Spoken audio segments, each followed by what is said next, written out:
Basically एक cancer surgeon हूँ और अपनी खिदमत जो है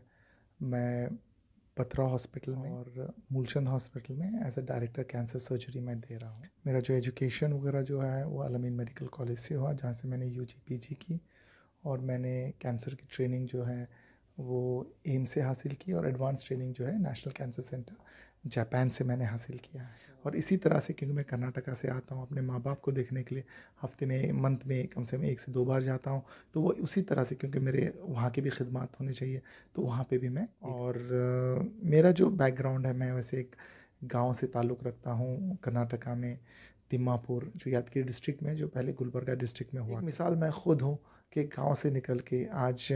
वर्ल्ड में आपकी दुआओं से, मेरे पेशेंट्स की दुआओं से आज मैं एक वर्ल्ड रिनाउंड कैंसर सर्जन माना जाता है। और अभी आपने जैसे कहा पासमंदा, आप जानते हो कि कितना मुश्किल होता है हम लोगों को आगे बढ़ना। से जो 150 साल पुराने स्कूल्स हैं, एंग्लो अरबिक स्कूल, जहाँ पे काफ़ी बड़े लोग यहाँ से पढ़े हैं, जैसे सिराज कुरैशी साहब वहाँ से हैं, एसवाई कुरैशी साहब हैं और बहुत सारे लोग वहाँ से पढ़े हैं, सर सैयद अहमद ख़ान साहब उस स्कूल से पढ़े हैं, लेकिन समहाउ हम लोग उसका माइनॉरिटी स्टेटस नहीं ले पाए। अभी उसको अप्लाई किया तो अल्लाह का शुक्र है 1 महीना पहले तीनों स्कूल्स को, एंग्लो अरबिक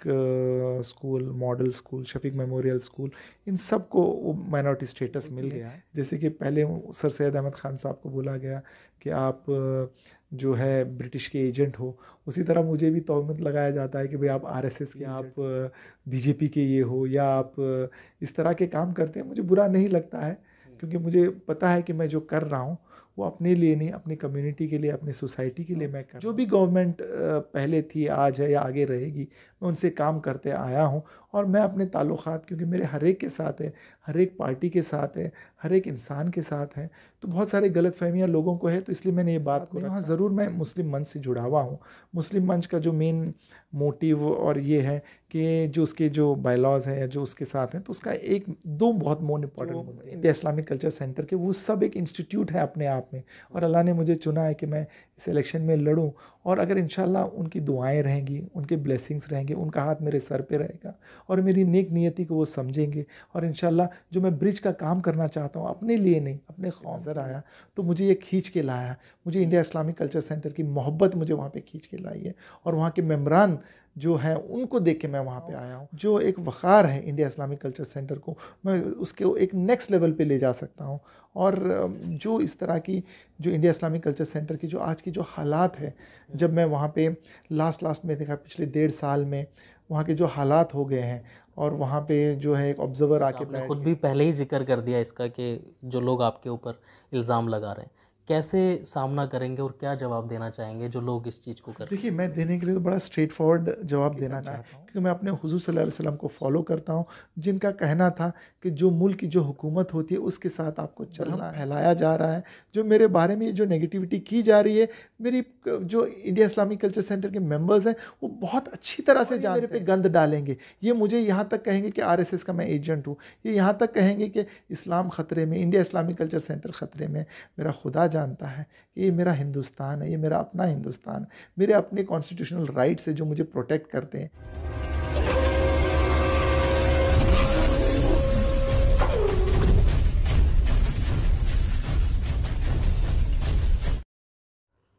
आदाब, नमस्कार। आप देख रहे हैं हमारा यूट्यूब चैनल एक शाम टीवी, पसमानदा की आवाज़, और मैं अब्दुल वाजिद चिश्ती निज़ामी। जिस तरीके से हमारा प्रोग्राम है ख़ास मुलाकात और हम इस प्रोग्राम में ख़ास शख्सियत से आपको रूबरू कराते हैं, मुलाकात कराते हैं, ऐसी ही एक ख़ास शख्सियत आज मेरे साथ इस वक्त मौजूद हैं, डॉक्टर माजिद अहमद तलीकोटी। किसी तारुफ के मोहताज नहीं है, हालांकि मूलचंद हॉस्पिटल में हैं और एक बड़े डॉक्टर हैं, सर्जन हैं। आपसे रूबरू कराते हैं। सर, सबसे पहले तो आपका स्वागत है, इस्तकबाल है हमारे चैनल में। शुक्रिया, अस्सलाम वालेकुम। थोड़ा अपने बारे में तारुफ कराइए हमारे नाजरीन को। मतलब मेरी तारीफ़ मैं खुद कर लूँ, ठीक है? चलिए इंशाल्लाह। मैं बेसिकली एक कैंसर सर्जन हूँ और अपनी खिदमत जो है मैं पथरा हॉस्पिटल में और मूलचंद हॉस्पिटल में as a director cancer surgery में दे रहा हूँ। मेरा जो एजुकेशन वगैरह जो है वो अल-अमीन मेडिकल कॉलेज से हुआ, जहाँ से मैंने यूजी पीजी की और मैंने कैंसर की ट्रेनिंग जो है वो एम्स से हासिल की और एडवांस ट्रेनिंग जो है नेशनल कैंसर सेंटर जापान से मैंने हासिल किया है। और उसके बाद से लगभग 2011 से मैं एज अ कंसल्टेंट मैं बत्रा हॉस्पिटल में हूँ। और उसके बाद जैसे कि बाजू में हमदर्द हॉस्पिटल था, तो वहाँ पे भी मैंने काफ़ी काम किया है, क्योंकि काफ़ी गरीब मरीज़ वहाँ पे आते थे। That was a cause for attraction, और काफ़ी फ्री सर्विसेज मैं वहाँ पे देता था। उसके बाद जैसे क्योंकि मेरी वाइफ डॉक्टर जहारा जो एनेस्थेटिस्ट है, इंटेंसिव केयर एक्सपर्ट हैं, वो कश्मीर से थी, तो मंथ में 1 से 2 बार मैं कश्मीर भी जाता हूँ और वहाँ के सारे पेशेंट्स जो इकट्ठा होते हैं उनको मैं देख के इलाज करके ट्रीट करता हूँ। ये मेरा सिलसिला 2011 से वहाँ पे भी चल रहा है। और इसी तरह से क्योंकि मैं कर्नाटका से आता हूँ, अपने माँ बाप को देखने के लिए हफ्ते में मंथ में कम से कम 1 से 2 बार जाता हूँ, तो वो उसी तरह से क्योंकि मेरे वहाँ की भी खिदमत होनी चाहिए, तो वहाँ पे भी मैं ये करता था। क्योंकि पहले से ही मेरा पैशन था कि दिन रात काम करना, लोगों के काम आना, तो मुझे मज़ा आता था। तो इसलिए कभी ग्वालियर में मैं करता था, कभी बाहर जाता था, जैसे कि हेल्थ केयर को डेवलप करने के लिए घाना गया हूँ, कंबोडिया गया हूँ, और इस तरह से कई ममालिक जहाँ पे हेल्थ केयर थोड़ा सा कमज़ोर है उनको सपोर्ट करके, उनको गाइड करने के, उस तरह के काम मैं करता हूँ और मुझे अच्छा लगता है। और मेरी लाइफ की शुरुआत जैसे फजर के बाद अगर होती है तो इंशाल्लाह इसी के साथ होती है, और कब दिन चला जाता है पता नहीं चलता है। बाहर क्या बारिश आ रहा, क्या आ रहा पता नहीं चलता, बट अच्छा लगता है, because you get that kick from doing the services and all that. और मेरा जो बैकग्राउंड है, मैं वैसे एक गांव से ताल्लुक़ रखता हूँ कर्नाटका में, तिम्मापुर, जो यादगिरी डिस्ट्रिक्ट में, जो पहले गुलबर्गा डिस्ट्रिक्ट में हुआ करता था। और पहले से ही क्योंकि मेरे गांव में भी जब मैं छोटा था तब स्कूल्स बहुत हुआ नहीं करते थे वहाँ पे, तो मेरे पेरेंट्स भी मुझे जो है कहीं और जाके पढ़ा के, उन्होंने हमेशा, उनको ये जज्बा था कि वो चाहते थे कि मेरा बच्चा पढ़ा लिखे। मैं मैसेज ये देना चाह रहा हूँ कि अगर हम अपने बच्चों को अगर शॉर्टकट में ना डाल के उनको, मैं ये एक पॉइंट पे मैं ये करना चाहूँगा कि हर बच्चा जो पैदा हो, हमारे गली में हो, हम तो निगाह रख ही सकते हैं, ये देखें कि वो उसको बच्चे को स्कूलिंग मिल जाए। देखिए आप इतने बड़े काम करते हैं, तो एक छोटा काम ये कर देना, अगर वहाँ पे अगर कोई बच्चा है, उसके माँ बाप उसकी तालीम के लिए अफोर्ड नहीं कर पा रहे हैं, तो कोशिश ये करना कि उसका एडमिशन करें। जैसे कि आंगनवाड़ियाँ होती हैं, छोटे से स्कूल्स होते हैं, गवर्नमेंट स्कूल्स होते हैं, वहाँ पे जाके उसको माँ बाप को बताएं कि भाई बच्चे को काम पे ना लगाएं, बल्कि उसको एजुकेशन दे। एक मिसाल मैं खुद हूँ कि गाँव से निकल के आज वर्ल्ड में आपकी दुआओं से, मेरे पेशेंट्स की दुआओं से आज मैं एक वर्ल्ड रिनाउंड कैंसर सर्जन माना जाता हूँ। और जो मरीज़ों ने जो मेरे लिए किया है, वो उन्हीं को पे बैक करने के लिए तो फिर मैंने सोचा कि मैं क्या करूँ। जब कोविड के हालात आए, जब वक्त बड़ा ख़राब हुआ, काफ़ी लोग मर गए, तो मुझे ये एहसास हुआ कि हमारा जो हेल्थ है उतना स्ट्रॉन्ग और रोबस्ट नहीं है। तो मैंने क्या किया कि इसके लिए कुछ मैं करना चाहता था। तो कोविड के बाद मैंने जैसे झारखंड में बोकारो जगह पे, वहाँ पे एक 600 बेड का हॉस्पिटल मैंने बनाया। अभी ट्रायल रन पे स्टार्ट है और बहुत जल्द हो सकता है आफ्टर 15 अगस्त हम लोग उसको ट्रायल रन के बजाय कमर्शियल उस पर हम लोग आ जाएंगे, शुरू कर देंगे। और काफ़ी बड़ा हॉस्पिटल है, ईस्टर्न इंडिया का सबसे बड़ा हॉस्पिटल है, और उसमें जो फैसिलिटीज़ हैं वो बिल्कुल ही ख़ासम ख़ास हैं। अगर आप देखेंगे वहाँ पे हमारे पास पेट सीटी है, MRI है, CT स्कैन है, हमारा जो वहाँ पे रेडियो आयोडीन अब्लेशन थेरेपी है, और वहाँ पे जो है हम लोगों ने लीनियर के बंकर्स लगा रखे हैं, ट्रू बीम के, जिसमें कैंसर के मरीज़ों को रेडिएशन दिया जाता है। काफ़ी महंगी मशीन्स होती हैं, ब्रैकीथेरेपी की मशीन्स हमने रखी हैं वहाँ पे। और इसके अलावा डे केयर कीमोथेरेपी की फैसिलिटी वहाँ पे अवेलेबल है, फिजियोथेरेपी की फैसिलिटी, लैब है, ब्लड बैंक है, सिक्योरिटी, हॉस्पिटल की पेशेंट सेफ्टी के लिए हमने इतना अच्छा सिक्योरिटी सिस्टम बना रखा है, मॉर्चरी बना रखा है। और उसके अंदर जब हम अदर बेसिक एम्यूनिटीज़ पे जाएँ तो फार्मेसी वहाँ पे, कैफ़ेटेरिया है अपना, और अपना जो अराउंड 30 हमारे जो है OPDs चैम्बर्स हैं वहाँ पे, TMT है, इको है, ECG है, और अपना जो है इमरजेंसी है, तमाम तरीके की मतलब जो सोचिए कि सहूलतें जो हैं होना चाहिए वहाँ वो पर। सारे के सारे वहाँ पे हैं। तो इस तरह के बैकग्राउंड से मैं आता हूँ। और अभी आपने जैसे कहा पासमंदा, आप जानते हो कि कितना मुश्किल होता है हम लोगों को आगे बढ़ना, और हम लोग अब वहीं से गांव से एक कंस्ट्रेंट, हाँ, कंस्ट्रेंट जो एटमॉस्फेयर था, और वहाँ से आके आज हम आई एम प्राउड कि हम लोग इतनी बड़ी सेवा दे रहे हैं, दिन रात 24 घंटे हम लोग फैसिलिटी अवेलेबल किए हैं। और अल्लाह का शुक्र है कि मैं कम से कम 20,000 कैंसर की सर्जरीज़ मैंने कर दिए हैं, और अल्लाह का शुक्र है, अल्लाह ने चाहा तो और ज़्यादा मैं करूँगा। और काफ़ी 3 लाख मरीज़ों से डायरेक्टली इनडायरेक्टली उनकी कंसल्टेशंस दुनिया के हर कोने से, फ़ोन पे, ऑनलाइन, ओपीडी पे वगैरह, हर तरह से हमने ये किया। तो ये बड़ा अच्छा ये है, और मुझे बड़ा अच्छा लगता है अपने बारे में, अपने सर्विसेज के बारे में ये करना। इसके अलावा जो एक मेरा और बड़ा अच्छा पैशन है कि यहाँ पे मैं दिल्ली एजुकेशन सोसाइटी है, उसके मैं लगभग 5 साल से एज अ ट्रेजरर मैं वहाँ पे काम कर रहा हूँ। और अल्लाह ने मुझे मौका दिया, तो अल्लाह ने मेरे कारगुजारी में और आप लोगों के दुआ से जो 150 साल पुराने स्कूल्स हैं, एंग्लो अरबिक स्कूल, जहाँ पे काफ़ी बड़े लोग यहाँ से पढ़े हैं, जैसे सिराज कुरैशी साहब वहाँ से हैं, एसवाई कुरैशी साहब हैं, और बहुत सारे लोग जो आप सुन रहे हैं मुझे वहाँ से पढ़े हैं। सर सैयद अहमद ख़ान साहब उस स्कूल से पढ़े हैं, लेकिन सम हाउ हम लोग उसका माइनॉरिटी स्टेटस नहीं ले पाए थे। जब हमने अभी उसको अप्लाई किया तो अल्लाह का शुक्र है 1 महीना पहले तीनों स्कूल्स को, एंग्लो अरबिक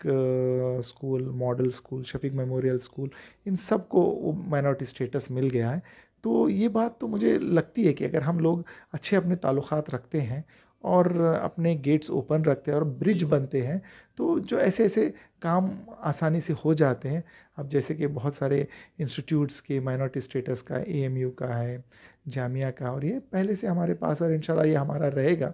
और उसके लिए और मैं चाहता हूँ कि इस तरह के काफ़ी एजुकेशन इंस्टीट्यूट्स हम बनाएं, ताकि जो है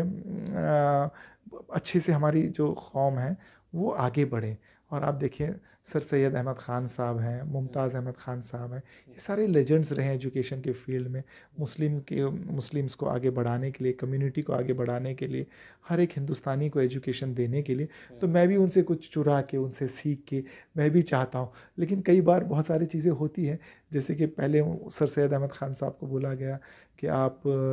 जो है ब्रिटिश के एजेंट हो, उसी तरह मुझे भी तोहमत लगाया जाता है कि भाई आप आरएसएस के एजेंट हो, या आप बीजेपी के ये हो, या आप इस तरह के काम करते हैं। मुझे बुरा नहीं लगता है, क्योंकि मुझे पता है कि मैं जो कर रहा हूँ वो अपने लिए नहीं, अपनी कम्युनिटी के लिए, अपनी सोसाइटी के लिए मैं कर रहा हूँ। मैं कोई अपना आप को मैं बदल नहीं रहा हूँ। बस मैं ये है कि मैं ये मानता हूँ कि हिंदुस्तान मेरा है, और बीइंग एन इंडियन ये मेरा हक है। मैं अपना हक मांगता हूँ। जो भी गवर्नमेंट पहले थी, आज है या आगे रहेगी, मैं उनसे काम करते आया हूँ। और मैं अपने ताल्लुकात, क्योंकि मेरे हर एक के साथ है, हर एक पार्टी के साथ है, हर एक इंसान के साथ है, तो बहुत सारे गलतफहमियाँ लोगों को है। तो इसलिए मैंने ये बात को रखा कि मैं कोई पॉलिटिकल पार्टी से या कोई जो ऑर्गेनाइजेशन जिसके ऊपर मुझे इल्ज़ाम लगाया जा रहा है, मैं उनके साथ नहीं हूँ। हाँ, ज़रूर मैं मुस्लिम मंच से जुड़ा हुआ हूँ। मुस्लिम मंच का जो मेन मोटिव और ये है कि जो उसके जो बायलॉज हैं या जो उसके साथ हैं, तो उसका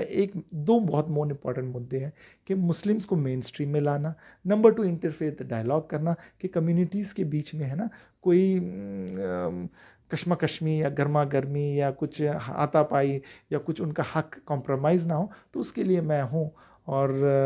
अब अल्लाह ने मुझे बहुत अच्छा खिदमत का मौका मुझे दिया है, क्योंकि मेरा बड़ा पैशन होता था। मैं छोटे छोटे स्कूल पे जाके, छोटे छोटे प्लेटफॉर्म्स पे कभी कैंप करके, और इस तरह से लगभग 500 कैंप्स मैंने किए हैं। और कभी कभी जाके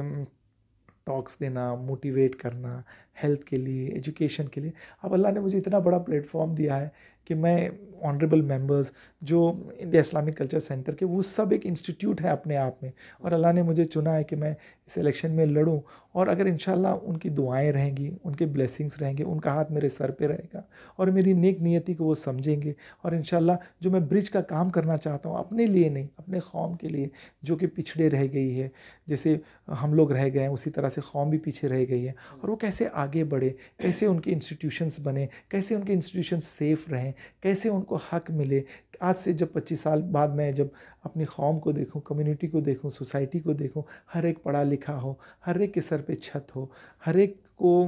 इतनी ताकत और क़ुव्वत हो कि दूसरों को उनका हक दिला सके, और वो एबल बने, कैपेबल बने, और वो जो है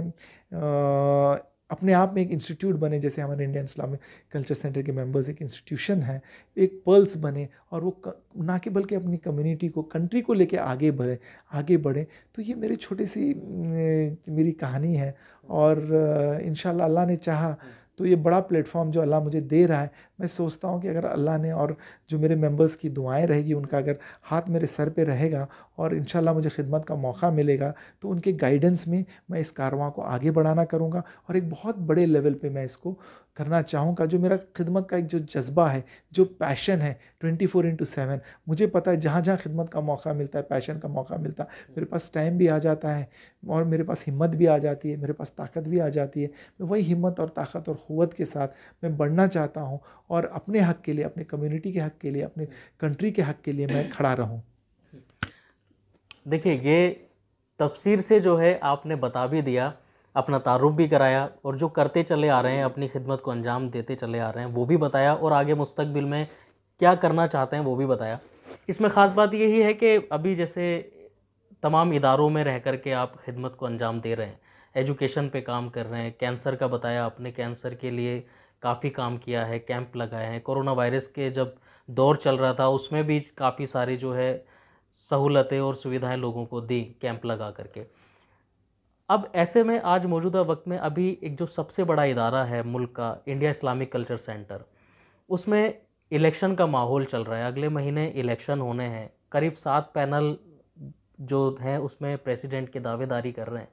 सिराज अहमद साहब जो हैं, सिराज कुरैशी साहब पिछले 20 सालों से उसके प्रेसिडेंट बने हुए हैं, और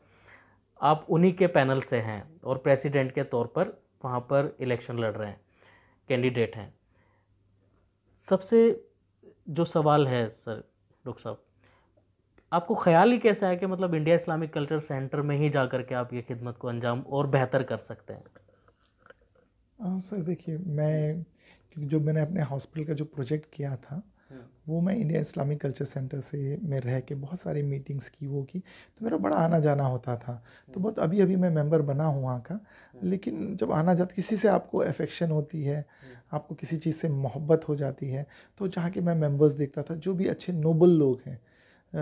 जो मतलब बहुत ही क्रीम और बहुत ही क्लास और बहुत ही क्वालिटी, बहुत ही जो जज्बा रखते हैं अपनी सोसाइटी के लिए काम करना, वैसे लोग वहाँ पे जुड़े हुए थे। तो मुझे लगा कि मैं भी एक, क्योंकि मेरे अंदर हमेशा से एक सर्विस का जज्बा रहा है, और अगर मुझे ऐसा प्लेटफॉर्म मिल जाए कि मैं एक हॉस्पिटल के बजाय मैं बहुत सारे हॉस्पिटल्स, जहाँ पे एक लिमिटेड सोसाइटी को सर्व करने के बजाय मैं एक पूरी अपनी कम्युनिटी और सोसाइटी और कंट्री के लिए मैं सर्विस करूं, और मैंने देखा कि जो पैशन वहाँ पे था, मुझे वही पैशन मुझे यहाँ पे नज़र आया, तो मुझे ये खींच के लाया। मुझे इंडिया इस्लामिक कल्चर सेंटर की मोहब्बत मुझे वहाँ पे खींच के लाई है, और वहाँ के मेम्बरान जो हैं उनको देख के मैं वहाँ पे आया हूँ। और क्योंकि मेरा बड़ा नाम था और बड़ी अच्छी मेरी कनेक्टिविटी हर एक के साथ थी, और मुझे बड़ा यकीन था कि इंशाअल्लाह अगर मैं वहाँ पे जाऊँ, और जो मेरा एक हमेशा से एक ड्रीम रहा है कि मैं अपनी कौम को, कम्युनिटी को, उनके दर्द का मैं हिस्सा बनूं, वो मैं यहाँ पे बन सकता हूँ। और आप लोगों के साथ रह के जो मेंबर्स हैं, मैं अपने आप को पॉलिश भी कर सकता हूँ, और बड़ा अच्छी तरीक़ा से मैं अपने कम्युनिटी को, कंट्री को मैं लीड कर सकता हूँ। जो एक वक़ार है इंडिया इस्लामिक कल्चर सेंटर को, मैं उसके एक नेक्स्ट लेवल पे ले जा सकता हूँ। और जो इस तरह की जो इंडिया इस्लामिक कल्चर सेंटर की जो आज की जो हालात है, जब मैं वहाँ पे लास्ट में देखा, पिछले 1.5 साल में वहाँ के जो हालात हो गए हैं, और वहाँ पे जो है एक ऑब्ज़र्वर आके बैठ गया, और वहाँ पे जो है बहुत सारे जो मेरा अपना एक इंडिया इस्लामिक कल्चर सेंटर था, जो मेरा था और मेरे अपनों का था, और उनके लिए वहाँ पे काम करना था, वहाँ पे हमारी एंट्री भी बंद हो गई है क्योंकि वहाँ पे ऑब्जर्वर आए। तो मुझे लगा कि ये राइट मोमेंट है, क्योंकि मेरे अंदर हमेशा से जज्बा रहा है कि जो चीज़ हमेशा टेढ़ी होती है उसको मैं सीधा करता हूँ। ये जो हालात अभी रिसेंटली आए हैं, तो उनको ठीक करने के लिए जब इतने बड़े बड़े लोग उसमें कूदे, तो मैंने भी अपने आप की दावेदारी पेश की, क्योंकि मैं भी मेंबर हूँ, और माशाल्लाह अल्लाह के फजलो करम से, आपकी दुआओं से काफ़ी खिदमत का अंजाम दे रहा हूँ। और मुझे लगा कि अल्लाह ताला, अगर मेरी नीयत ठीक है तो अल्लाह ताला मुझे खिदमत का मौका देगा, और वही एक खिदमत के मौके के ढूंढने के लिए, और आप लोगों की दुआओं के लिए, आपके गाइडेंस के लिए, आपके सपोर्ट के लिए मैं यहाँ पे उतरा हूँ इंशाल्लाह। इल्ज़ामात लग रहे हैं आपके ऊपर कि मतलब आप आरएसएस से जुड़े हुए हैं, इंद्रेश कुमार जी से, जो मुस्लिम राष्ट्रीय मंच, आपने खुद भी पहले ही जिक्र कर दिया इसका कि जो लोग आपके ऊपर इल्ज़ाम लगा रहे हैं, कैसे सामना करेंगे और क्या जवाब देना चाहेंगे जो लोग इस चीज़ को कर रहे हैं? देखिए, मैं देने के लिए तो बड़ा स्ट्रेट फॉरवर्ड जवाब देना चाहता हूँ, बट लेकिन मैं चाहता हूँ कि मैं अपने जो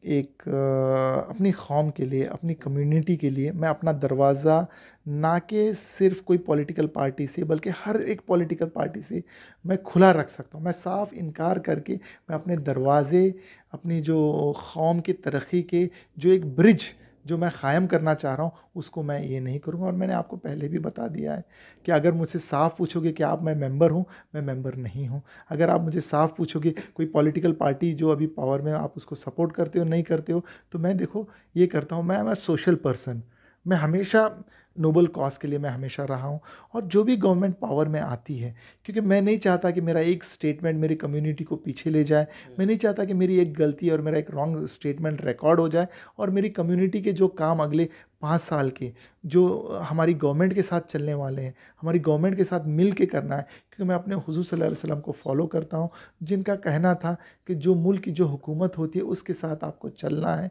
आपको अपने मुल्क के साथ मोहब्बत करना है, क्योंकि रब्बुल आलमीन है, सारी जो मखलूक है उसके साथ मुझे प्यार मोहब्बत से रहना है, जो मेरा इस्लाम जो सिखाता है, भाईचारा, इंटरफेथ डायलॉग वगैरह। तो इस वजह से मैं एक मुस्लिम मंच है जो जिसका फंडामेंटल्स जो है वो ये हैं कि मुस्लिम कम्युनिटी को, मेरी कौम को, 20 करोड़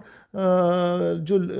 पॉपुलेशन है इंडिया की जो मुस्लिम्स की है, उसको मेन स्ट्रीम लाने के लिए, उनको जॉब्स देने के लिए, उनको एजुकेशन देने के लिए गवर्नमेंट के साथ या जो भी गवर्नमेंट आएगी उसके साथ रह के काम करने के लिए मैं उसके साथ जुड़ा हुआ हूँ। और अगर मुझे अगर जिस तरह से क्योंकि मैं जानता हूँ कि मेरी कौम काफ़ी समझदार है और मेरी कौम जानती है कि कई लोगों के गलत बयानात की वजह से कई लोग मेरे शहीद भी हुए हैं और मैं नहीं चाहता कि ऐसा मामला आगे रहे। मैं चाहता हूँ कि वो लोग जो मेरा हक़ है वो मोहब्बत से, प्यार से, अखलाक से, दिल जीत के, डायलॉग करके, यूनिटी के साथ वो लिया जाए, उसके लिए मैं जुड़ा हुआ हूँ।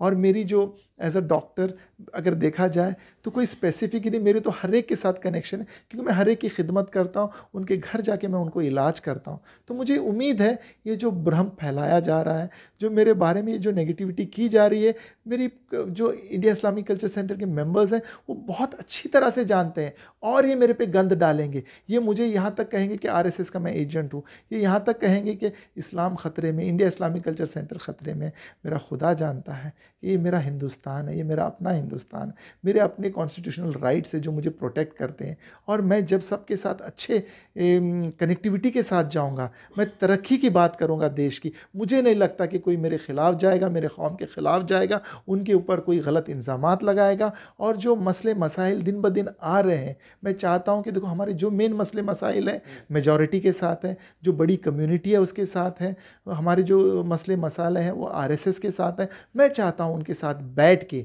मैं अपने जड़ों से जुड़ के, मैं इस्लाम को फॉलो करके, इस्लाम रिलीजन में रह के, मैं अपने दायरे में रह के मैं उनके साथ निगोशिएट करूं, ताकि मैं अपने रूट्स पे भी, मैं अपने नमाज पे, रोज़े पे, हज पे, अपने हुकूक पे रह के मैं उनके साथ डायलॉग करूं और अपनी कम्युनिटी को, मेरी जो सोसाइटी और कंट्री है उनका हक दिला के, भाईचारा के साथ, अमन और शांति के साथ, और उनके लिए एजुकेशन, हेल्थ और हर जो चीज़ उनका हक है वो उनको मिले, उसके साथ मैं चलूँगा इंशाल्लाह। चलिए, बहुत बहुत शुक्रिया डॉक्टर साहब बात करने के लिए। देखिए, ये तमाम तरीके के सवाल और जो मुस्तकबिल में करना है, इंडिया इस्लामिक कल्चर सेंटर का इलेक्शन इस वक्त जो है बड़ी तेज़ी से सरगर्म है, उसकी तैयारियां कर रहे हैं सब लोग, जितने भी पैनल हैं उसमें। लेकिन ये आने वाला वक्त ही बताएगा कि आखिर जीत किसकी होती है और कौन प्रेसिडेंट के तौर पर वहाँ चुन के आता है। आप इस पूरी गुफ्तगू पर, इस पूरे इंटरव्यू पर अपनी क्या राय रखते हैं, हमें कमेंट करके ज़रूर बताइए। दिल्ली से एक शाम टीवी के लिए मैं अब्दुल वाजिद चिश्ती निज़ामी।